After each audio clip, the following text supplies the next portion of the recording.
This is Beyond the Resume, the podcast that brings you the stories, advice, and insights behind some of the most successful people in real estate. Beyond the Resume is brought to you by Jackson Lucas Executive Search, the industry leader in human capital solutions. Here is Chris Papa and Lisa Flicker. Hi, Robin. Thanks for coming on the podcast. How are you? Yeah, I'm doing well, thank you.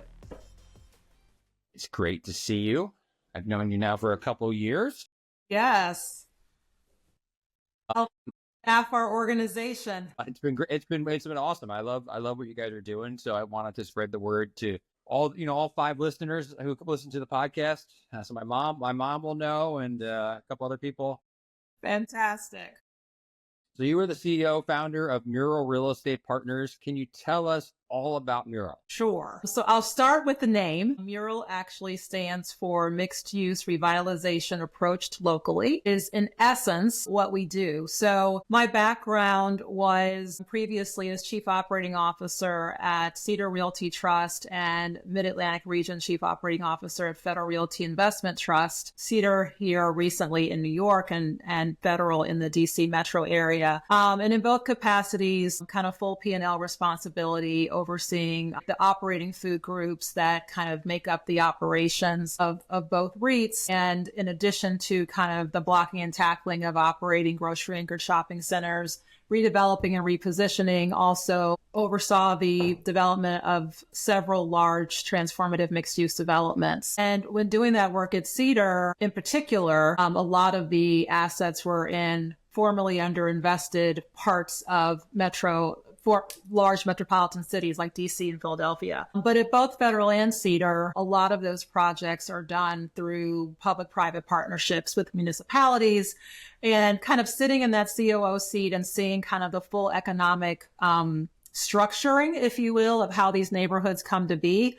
The impact not only from a real estate perspective as far as making strong returns, but also kind of the impact it has to the community, how the tax revenue systems work in creating these bonds, and how that economic engine feeds schools, infrastructure, fire, police. I really started thinking through kind of taking that requisite skill set and expertise and really focusing it with intention on how do you revitalize communities? And so when was it? In May of 22, we launched MURAL, really with that thought in mind of taking our expertise in owning, operating, and repositioning retail and residential. That repositioning could be a value add repositioning, or it could be as much as knocking down an existing shopping center and building a large transformative mixed use development, and doing it in emerging and growth markets throughout the country. So we focus largely on the top MSAs. Because of our background in retail, we really are focusing on the retail as the catalyst for that change. So whether it's the revitalization of a shopping center, or as I said, it's the building of an entire community, the retail is really what drives the success, in our opinion, of what that community is going to be. When you think about kind of where you decide to live or even where you decide to work, some of the first questions are, what restaurants are nearby? Is there a grocery store nearby? What does that vibe look like on the street? Is that somewhere I want to hang out? And so we use that retail expertise in placemaking, merchandising, et cetera, to really bring together the community and drive the strong amenity for the residential above. So that is what MURAL is about. And our overall investment thesis is around core value add and opportunistic retail and residential. I love that. And then, so where are your investments now? So our first investment was in Jamaica, Queens, here in New York. So we have 2 assets in Jamaica, Queens that we're repositioning into mixed use, mixed income developments in partnership with the city of New York. And then our next large mixed use development is under contract currently in Southwest Atlanta. And it is 2 existing shopping centers that we are also transitioning into a large mixed-use development. It happens to be the same size as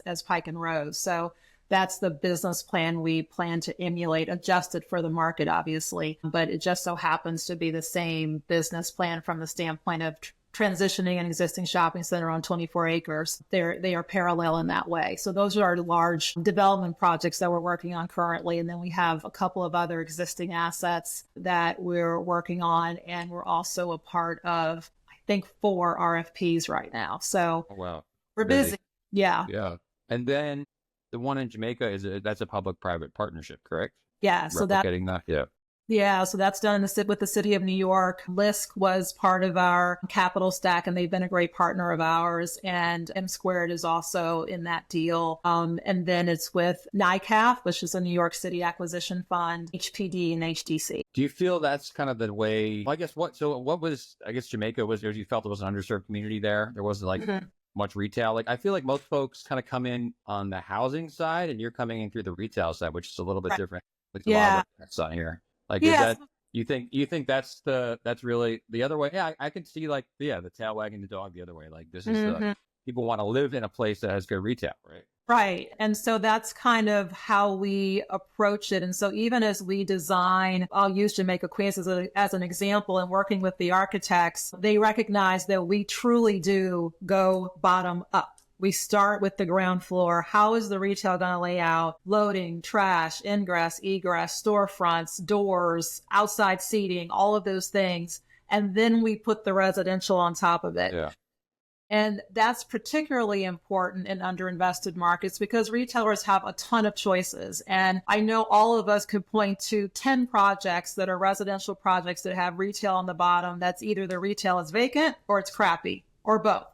And part of the reason is because a lot of developers in this space only focus on the residential. The retail is an afterthought. And so they have boxes that can't be leased, aren't laid out right. The widths are wrong, the depths are wrong, the storefront's wrong, et cetera. And retailers have a ton of choices. And typically they lean in on suburban locations with a large parking field that have high income demos around them. And so if you're trying to attract retailers to a formerly underinvested area and the box isn't right, well, it's a non-starter from the word go. So we actually start from making sure the retail boxes are right at the ground floor plane. And then to your earlier point, we still, based on having operated a lot of these mixed use developments and projects that have both retail and residential in it, I saw firsthand there is a delta between a residential building that has no retail or bad retail versus a residential building that has great retail. And so we really use that retail as the most important amenity for the residential above. The residential is obviously the largest part of the pro forma. It's typically 90 to 95% of your income stream, but how much growth and value creation and longevity there is with that income stream is largely dependent upon what's at the base of that building or what's in the neighborhood at large, right? Residential developers typically look for areas that have a strong retail node, whether it's part of their asset or not. And so as we think through kind of mixed use communities, we are creating that place. We're creating the destination. And so we don't necessarily have to rely on the retail node in and around us. We're creating it and then creating the housing and the neighborhood ecosystem that goes along with it. I love that. That's so cool. Thank you. Regarding MURAL, we know you've been asked in other interviews about your 6 points of advocacy. Mm-hmm. Can you tell us why it was important for you to create those and how you use them in your day-to-day life? Yeah. So, we felt like it was very important to have kind of a somewhat programmatic approach as far as how we create community and what does creating community really mean. Right. And so using the two projects we're working on currently, Jamaica Queens and Southwest Atlanta are very, very different. How we execute what we do is very similar, but the markets are different. The urban kind of node around them are very different. The merchandising mix and the retail needs are different. The communities are different. The demographics are different. It's just different, right? And so we use those 6 points of advocacy to really think through, how do we create a neighborhood here? How do we create a community that is meaningful for the people that live in and around this area? So our first kind of point of advocacy is around approachably priced housing. And so what that means for us is really focusing on the housing crisis and the missing middle. And we typically create that housing that's affordable through a combination of affordable workforce and market rate housing. But we think through it very programmatically on a market by market basis based on what AMI is really missing here in this particular market for the missing middle, right? For your nurses and teachers and police officers and firefighters, healthcare workers, people who work every day, don't qualify for capitally affordable housing and can't afford typical market rate housing in a given MSA. So that's our first kind of large point of advocacy. Then we look at creating jobs locally, providing workforce training for those jobs, thinking through the merchandising mix. Is it a food desert that needs a grocery store? Is it a healthcare that needs healthcare? Is it missing? A lot of these neighborhoods are missing, fast, casual, healthy foods like a Chipotle and Panera and things that we take for granted, right? And then we look at making sure that the community we create really speaks to the existing culture and history of that neighborhood and making that a fabric of what we're doing. And then the last piece is environmental sustainability, both in the built environment as well as operationally. So those are our 6 points of advocacy that we think through for each project, whether it's a ground up development or a existing core value add strategy. And each one isn't created equally in every project, but those are the 6 lenses that we use to think through those components. And some, workforce training and local jobs might be more important in one project, and affordably priced housing might be more important in another. But in thinking through those things, we find we kind of hit the major touch points for most communities. You're kind of, like you change the whole community through that. That's really, really cool. I see also, you have a lot of women that work at your firm. We do. All women, pretty much. Was that on purpose, or what's the? It actually was not. Starting MURAL, I started thinking about who are the people that work with me both currently or in the past that would be best suited for what it is we're doing. Obviously, I didn't have the budget for a large staff. So I needed people who were good at what they do, very, very scrappy, can do a lot with little, and who have a equal passion for the type of work we're trying to do. And so when I thought through kind of my staff, past and present, I reached out to the top folks that came to mind in their various verticals. So Melanie Ramos, who worked with me at Federal Realty, she was she ran the operations for a lot of our mixed use assets there. Then she came with me to Cedar. So she was obviously top of mind when I was forming MURAL. So we've been working together for over 20 years now, ironically. So, I touched out to her and told her about my vision and asked her if she was willing to join this ride. And she said yes. Vanessa Rodriguez worked with me at Federal Realty, and she worked on the marketing, events, and some of the merchandising strategy in our mixed use developments. And then when I left, she went to work for Howard Hughes and did that work in Columbia, Maryland with Meriwether District. And so I tapped her and she said yes. And then Jessica worked with me at Cedar in the development side. I tapped her and she said yes. So that was the first group. And it literally wasn't until our first investor meeting when someone was like, "Oh, you're an all-female team." And I'm like, we sure are. Yeah. It wasn't on purpose. It was literally just thinking about who's really smart and really good and really scrappy. And it happened to be all women. And then we needed to hire an analyst, and I reached out to you and you brought us our first man. Yeah. You diversified our business. I did. That's what I do. I diversify. Oh, that's awesome. So let's talk about you. How did you get into? I see you started in public accounting. Was that your plan? How did you become a entrepreneur, developer? Yeah. Take us through It's really interesting because if I'm being honest, I think prior to actually doing this, if you had asked me 6 months before if I wanted to be an entrepreneur, I'd be like, "Oh God, no." I was, some people are they've been wanting to be an entrepreneur since they were 6. I was not that person. Yeah. Yeah, usually accountants are pretty risk averse. Yeah, and I still am, to be honest. So I went to Florida A&M undergrad, got a degree in accounting, actually because their school of business had 2 degrees, business or accounting. When I was deciding which one, they said accounting was harder. I said, okay, I'll do that one. And so they said accounting was harder and they pay more, they have better jobs that pay more. Say less. So that is really how I picked accounting as my major. My sole goal was to get out of college and get a job. Nowadays, kids are like, "Oh, I want to have, work in my passion and all that." Right. That was not top of mind for me at all. Does it pay? Can I get a job? Cool. That's what I will major in. Yeah, so for sure. I majored in accounting. I actually did an internship with Pricewaterhouse and during and Arthur Andersen, and then ironically went to work for Ernst & Young. It was like very confrontational at the time. But so out of college, went to work for Ernst & Young, and I started on the Coca-Cola audit. And it turns out there was the only female partner there. She was starting a real estate group, and she had reached out and asked if I was interested in joining. And I was like, sure. And that's literally how I got into real estate. So it was very happenstance.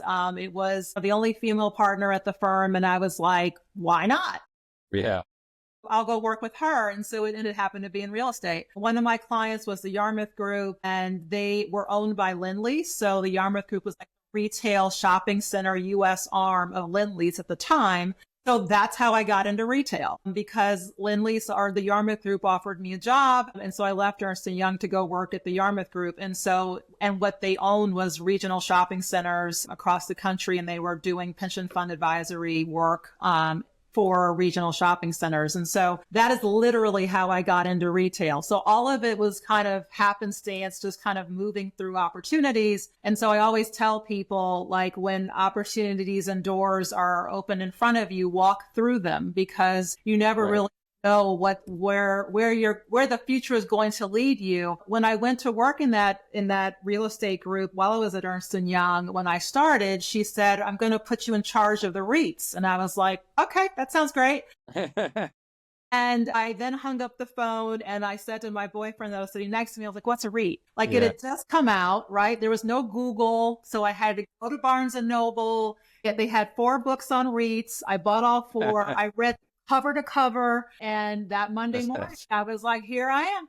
And so at that time, no one could have made me believe that 20 years later, I was going to be the chief operating officer of a REIT, considering I'd heard it. I had never even heard of it. Right. So yeah, that's how I got into real estate in general and retail more specifically. That's a great story.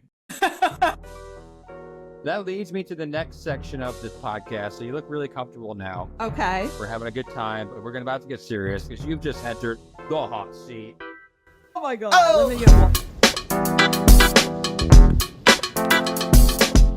I'm going to ask, I want to know a book or podcast recommendation. You can't mention the 4 books on REITs as a book recommendation. You know, the interesting part is I am an avid reader, but when I think about the books that were most meaningful to me for what I am doing now, obviously coming from a public REIT COO to an entrepreneur overnight in the private market space, it's like, how does this work? How does the capitalization of private companies actually work? So one of the first books I read was, I think it's called What It Takes by Stephen Schwarzman, about how he started Blackstone. So that was one of the first books I read. It was actually very helpful to like frame my thinking around switching brains from the public market to the private market and kind of how he did that, obviously on a much, much larger scale, but he started small too. So it was very inspirational from that standpoint. And then right after that, ironically, I forgot the name of it, but Bob Iger's book, I think it's like, Ride of a Life or Ride of a Lifetime. Yeah, I forget it too, yeah.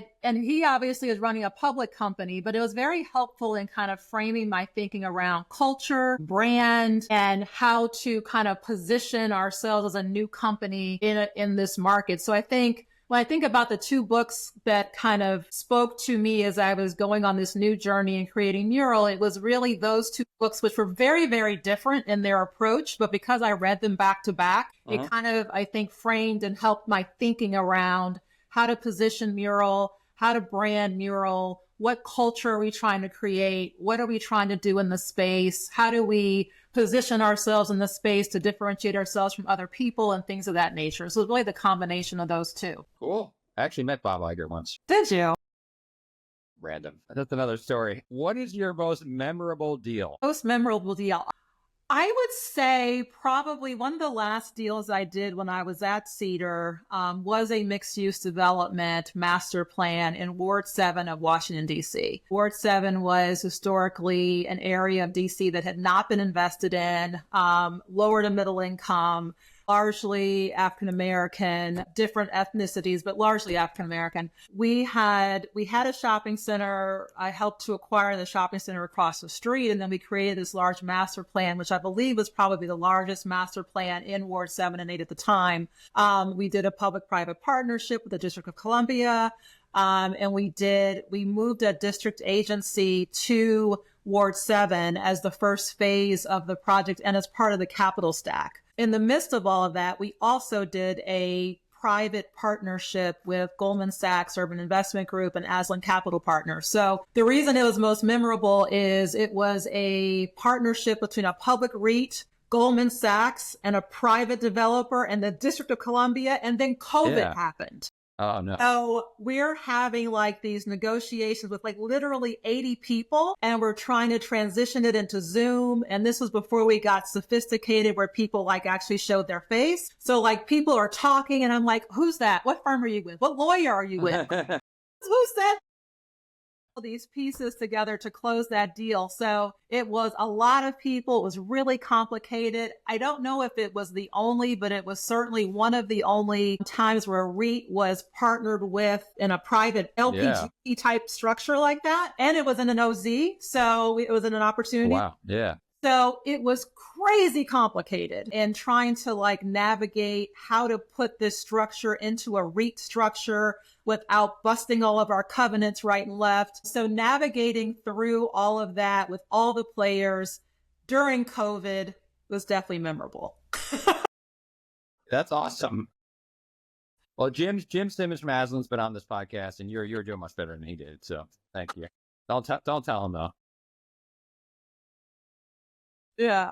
Now, I imagine there's some folks listening who would love to work for MURAL. They're like, wow, like this place sounds amazing. Like, what do you look for when you're hiring someone? Yeah, so I've hired a lot of people throughout my career, obviously being a COO and now CEO. I think the most important quality I find in a potential candidate is, are they smart? Are they driven? Are they in real estate? Often we're looking for people with experience. It's one of those fields where there's not a lot of training inherent in the ecosystem of real estate. And so experience is always important. And I'm not belittling that. It is important. But for me, when I think of the employees who have worked with me for decades, as the ones I mentioned earlier in the call, and just, folks that I've worked with over the years that are just really good at what they do, it's beyond just the requisite, can they build sticks and bricks? Can they operate sticks and bricks? It's what do you do when there's a challenge? How do you face adversity? How do you react when things go wrong? Because they inevitably will in real estate, right? And do you have the stamina to